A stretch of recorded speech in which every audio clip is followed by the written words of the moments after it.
So,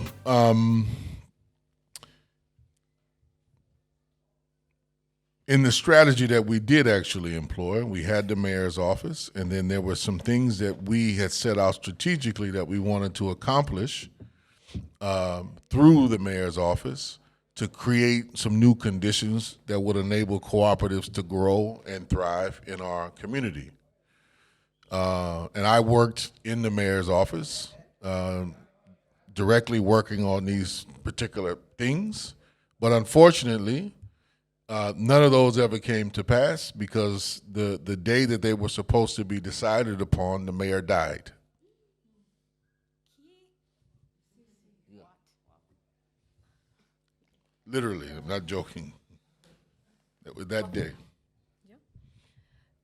Que cuando alcanzaron la alcaldía hubo como unos objetivos, unas cuestiones, unos principios que se iban a trabajar, ¿no? Para el movimiento y las comunidades desde la alcaldía y que él estuvo trabajando directamente en estos proyectos, pero que el día que tenían que aprobarse todas estas normativas, procesos, proyectos, lo que sea, el alcalde murió, ¿no? De un ataque al corazón. From a heart attack. We don't actually know what he died of. Okay, I was trying to diminish the drama. No. We that's the general notion in the community, actually. That is the general notion in our community. But, we say whether they did or they didn't, he's not here. So we have to go forward, right? And not be stuck in the past. And so I'm bringing that up because that was part of the reason why Cooperation Jackson decided, those who founded it, he's not coming back. We're not going to have control of that office, but the project, the movement, the revolution needs to still go forward. So we're going to launch Cooperation Jackson, even though those conditions weren't met, we're going to do it anyway. And that's what we did. So he died on February 27th, 2014. We officially launched the organization on May Day 2014. Que a pesar de eso, ellos decidieron como que el alcalde, la persona que estaba asumiendo la alcaldía que había muerto, no iba a volver y que eso no podía hacer parar como ese movimiento y los objetivos, sino que tenían que implementarse y de hecho, que creo que 8 months was... He was in office for about 8 months, a little bit more than 8 months. Estuvo 8 meses en la alcaldía y no recuerdo, how is the period? On May Day 19... Eso, pues en febrero murió y en 1 de mayo del 2019 Cooperation Jackson pues tomó forma y se constituyó. And so the first thing major thing that we did when we launched the organization was we bought land. That was the first thing that we did. Compraron tierra, lo primero que hicieron. Yeah. The second thing that we did was to open up our community center. What do you guys call them here?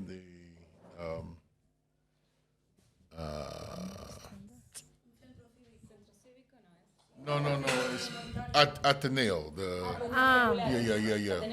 Yeah, ours are more. It's more like that, I think. Yeah. So that was the second thing we did, so that we could bring the community together, activists together, have a space to organize and do that. Yeah. Yes.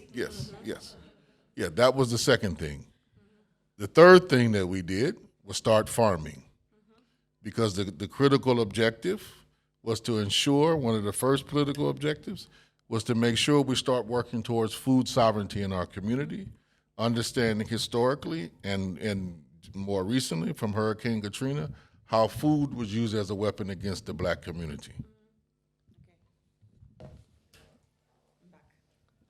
Entonces, lo primero que dijo fue comprar tierra, lo segundo fue abrir un espacio para la comunidad, y lo tercero fue cultivar, cultivar, porque una de las cosas que entendieron para la soberanía alimentaria, ¿no? Porque una de las cosas que entendieron con el huracán Katrina fue cómo el abastecimiento, la comida, era una forma de violencia sobre las comunidades afroamericanas.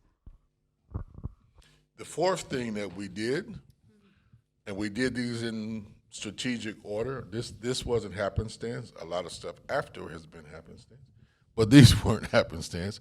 The next thing that we worked on was housing, right? And taking either old houses that had been abandoned, taking those and fixing them up, or building new ones, and we've done both, right? So that was the fourth thing. And the reason why was we needed to make sure that the folks, our membership was very small then, maybe 20, 25 people the first year and a half, the founders. We needed to make sure that all of us, to the greatest extent possible, we had housing that was secure, that was affordable. Basically, in our case, once we fixed them up, people had to pay what we call a service fee. And the service fee, it's a terrible name, but the service fee was to just make sure when something breaks, we have some money in the kitty that we can fix it, right? Or if we want to build another room, add more space to the house, or build a garage in the backyard, or put solar power on the roof, that we had some money there that we all collectively pulled in to be able to make these additional either fixings or improvements to the house. That was it. That's and the other thing was to pay taxes.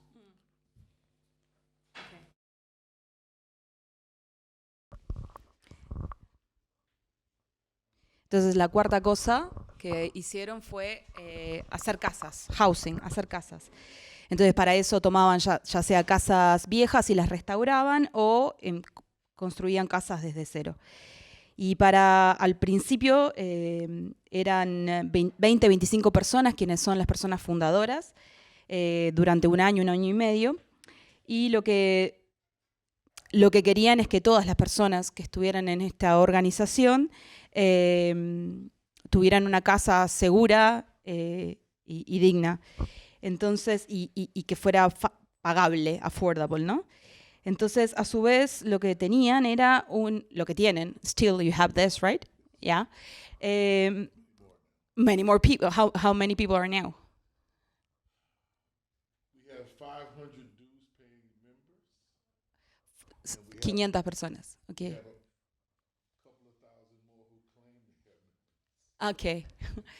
Y 1000 más que dicen que son miembros, ¿no? But don't pay. Entonces, bueno, lo que tenían era como como un servicio, ¿no? Como sí, el pago por servicio, que dice que es un nombre que no le gusta, pero es un pago por servicio, que es un aporte colectivo para arreglar las casas que se necesitan arreglar, o ampliar, mejorar, lo que sea que se necesite para vivir mejor. O pagar las tasas, ¿no? Y eso, claro, pagar las taxes, los impuestos. Y claro, sí. Then the next step was start building the cooperatives. And we started trying to do two things that would support a circular, if you know that phrase, a circular ecological kind of economy. And that was doing composting and recycling co-op, and doing a cafe. And we did both of those things. The recycling co-op, it has taken us 3 tries to get it right. So we got it started, it failed, started again, it failed, started again, it's doing okay. So it's a process of figuring things out, perfecting, etc. But we could do that and not, drive ourselves completely crazy, again, because they're experimenting on things that we own and control. So if it doesn't initially work, we get to try and experiment again and figure out, okay, what did we do wrong? How do we actually make this work? How do we get more people to buy in? How do we take care of the materials better? How do we use better equipment? How do we do this, without having these big, huge trucks that use all this gas? All these things we have to figure out and just experiment, like, oh, this one works, this doesn't work. And I bring that up because, you know, we always tell people 50% of the things that we've tried have succeeded, which means 50% of the things we've tried have failed, right? And we shouldn't be afraid to fail, right? We have to try and we have to experiment, you know, to create the conditions that we need to enable us to move and build a society that we want. Entonces, otra de las cosas que hicieron fue pensar en clave de economía circular, la decís, bueno. Entonces, era compost, reciclaje y un café, right? Yeah, yeah. Y un café, un restaurante, ¿ya? Entonces, todo esto fue proceso de experimentación y lo que recalca sobre todo es que, por ejemplo, para este proyecto de reciclado, ese proceso de reciclaje, les tomó tres vueltas. Probaron una vez, falló, probaron otra vez, falló, y en la tercera, when did it start the third try of the recycle? 2 years ago, todavía hace 2 años y todavía está bien. It's working now. It's working great. Claro. Lo que recalca es esto mismo, que son dos cosas. Por un lado, que es esto, invitar a experimentar. Lo que dice es que no tener miedo a fracasar, porque dice que el 50% de las cosas que han probado les han salido bien, lo que implica que el 50% de las cosas que no han probado han fallado. Y a su vez, entonces no tener miedo al fracaso, porque probar y experimentar nuevas formas de hacer el mundo implica también fallar, pero bueno. Y a su vez, otra cosa que recalca es que todas estas experimentaciones son con cosas, territorios, casas que son propias, entonces que las pueden controlar y que las pueden rehacer.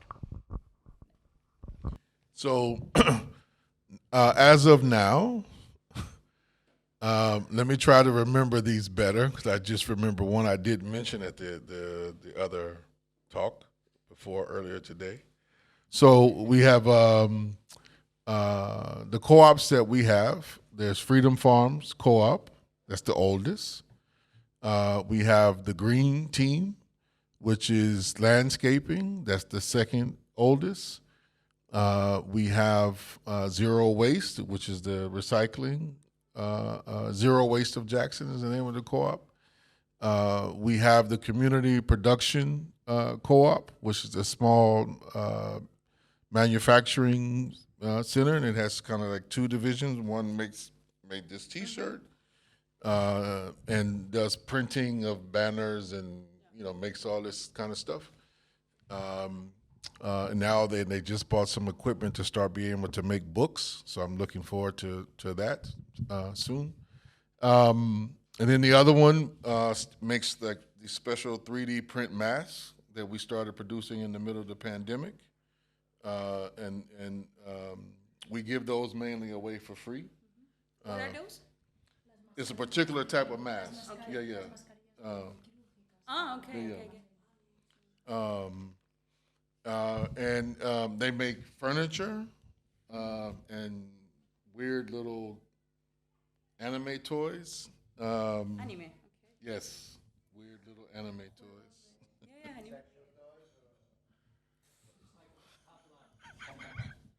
I'm not going to say yes or no to that. What? I'm sure somebody's doing some of that probably. Yeah. Let me get my mind back focused. So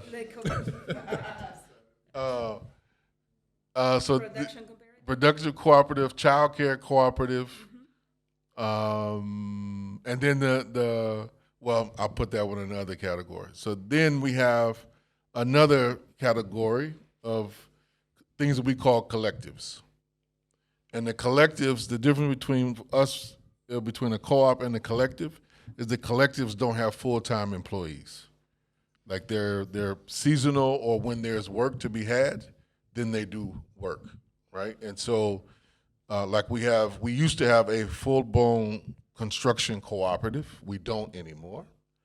And the reason being, most of the folks who have those skills, they work in Houston now, because under the prevailing kind of wage conditions in our community, most construction workers make about $25 to $35 an hour, depending on what they do. So like the plumbers make a little bit, electricians make a little bit more, but the same work in Houston, which is 5 hours away from us, which is a much bigger city, they make starting $50 an hour. So the young people, looking for a better life, they go back and forth, but they're doing most of their work in Houston, and they come back and do work for us when there's work or when there's assignment. And then now we kind of have these working seasons where people come work, and right now is a working season. So we have a lot of housing construction going on right now. If we had a projector stuff, I can show you. I've shown some people. We have a lot of that going on. But by the end of June, it's going to stop. And then they won't be back basically until November, right? Because there's construction season where they can get a lot of work in Houston. Then there's a down season. When there's a down season, they come to us. Ok, entonces, ¿dónde nos quedamos? Entonces, las cooperativas que tienen de cultivo, de jardinería, de paisajismo, jardinería, esta de reciclado que hablamos antes, Zero Waste Jackson se llama.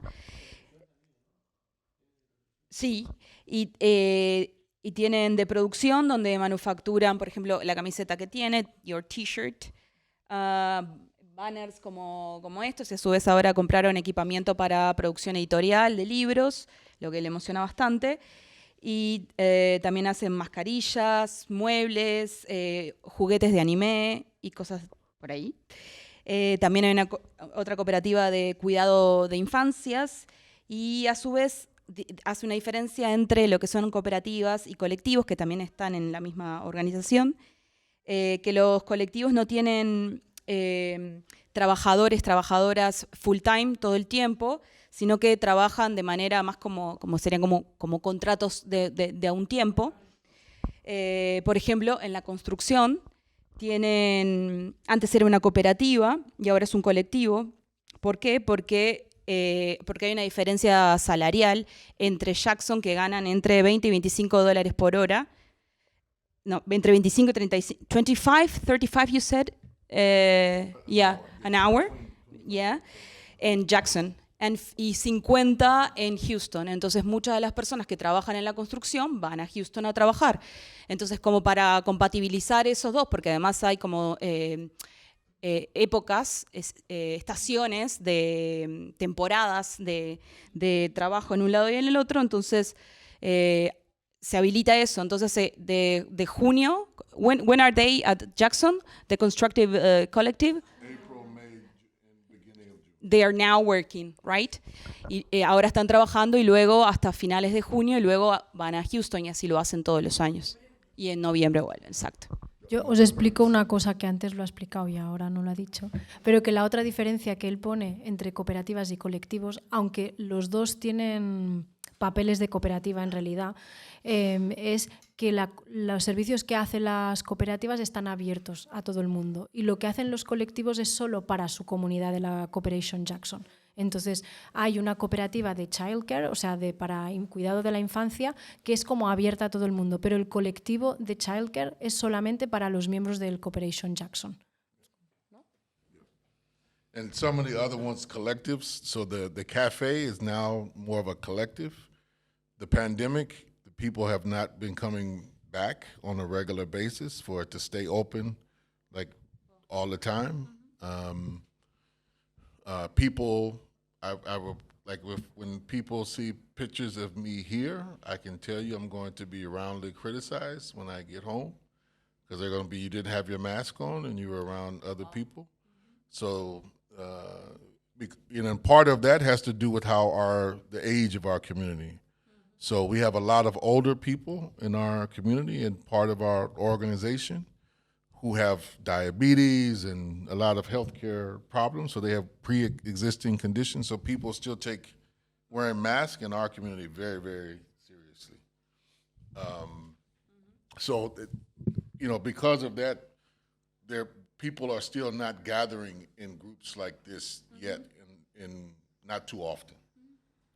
So that and like the grocery store, those have been suffering since the pandemic, and we're trying to figure out like how do we get them fully operating again, get them fully back up, or if they can't, like what can we do? So like part of what the grocery store is kind of moved into now is more of we have a mobile truck that takes food around and sells it or gives it away, and we have farmers markets. So they're kind of doing more of that than a day-to-day kind of grocery store. Entonces, una precisión que hace es que, por ejemplo, el café ahora es más colectivo porque, dadas las repercusiones de la pandemia, esto de encontrarse un montón de gente en un mismo espacio cerrado se ve rara vez. Incluso dice que cuando vean las fotografías de él sin usar la mascarilla, le van a criticar. Y eso se debe a que la mayor parte de la gente, ya dijimos, ¿no? No se reúne, todavía usa mascarilla, y la mayor parte de la gente de la comunidad es gente mayor con la confluencia de varias enfermedades como diabetes y otras. Y bueno, entonces lo que tienen es, por ejemplo, el almacén. Antes era un almacén y lo han reconvertido, dado que no se reúne la gente, lo han reconvertido en dos situaciones. Una más como delivery, de grocery shop, como más de que tienen it's a truck, you said, un camión que hace el reparto, y a su vez también como feria, acá se dice también, ¿no? Sí. Feria, entonces, donde venden de manera puntual y en determinadas situaciones. Yeah. Can I ask you something? Because you have two different organizations for childcare. I mean, a collective and a cooperative. And here people are organizing on the care of elder people. I'm surprised that you say that in your community, the community is basically formed by old people. And how is the situation that you're not being organized to take care of old people and yes, of children? So our communities. So Jackson is kind of, its population in certain aspects of it is very much like a third world country, in that there are a fair number of older people, and then there are grandchildren who they take care of, and the folks who are their prime working years, like 25 to 55, most of them live elsewhere, and they do, like I'm sure many people here do, send remittances. They send money back to Jackson, to their parents, to take care of their children, right?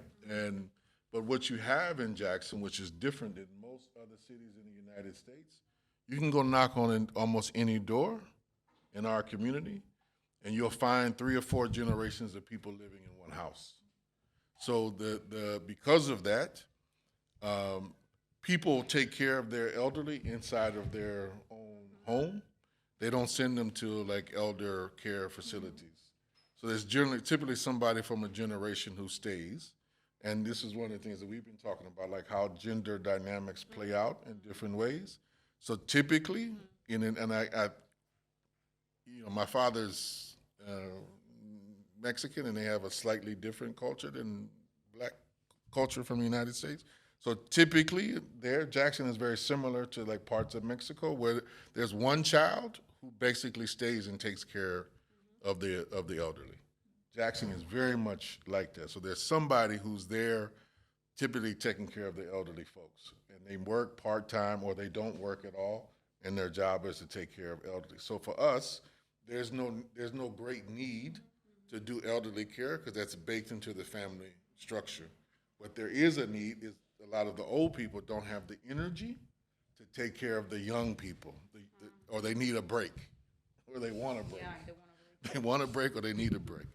So that there's a market service. The other one, we deal with that internally. Entonces, eso, un ejemplo personal es que él vive con su madre vive con él. La madre tiene, what's your mother's name? Lorraine. Lorraine. Lorraine tiene 77 años y ha sobrevivido a un cáncer, entonces esto es una complejidad porque mantiene una vida entre Los Ángeles y Jackson. ¿Por qué? Porque en Los Ángeles tiene una excelente cobertura de salud, heredada de su trabajo en California, entonces ella no quiere renunciar a eso porque la cobertura de salud en Estados Unidos es bastante dispar. Entonces mantiene eso, entonces va a todo lo que tiene que ver con la salud a Los Ángeles y luego vive en Jackson con él. Y una cosa que decía es que él es el hermano del medio de 3 hermanos y cuando él tenía 21 fue clarísimo para él que su mamá iba a vivir con él. Entonces él se preparó desde esa edad en adelante para este momento, para acobijar a su madre. And why I bring this up, because as an example, I couldn't be here, I couldn't leave unless my mother was home to watch my children. Right? So, you know, that's how our understanding of reproductive work is very practical, real, and concrete.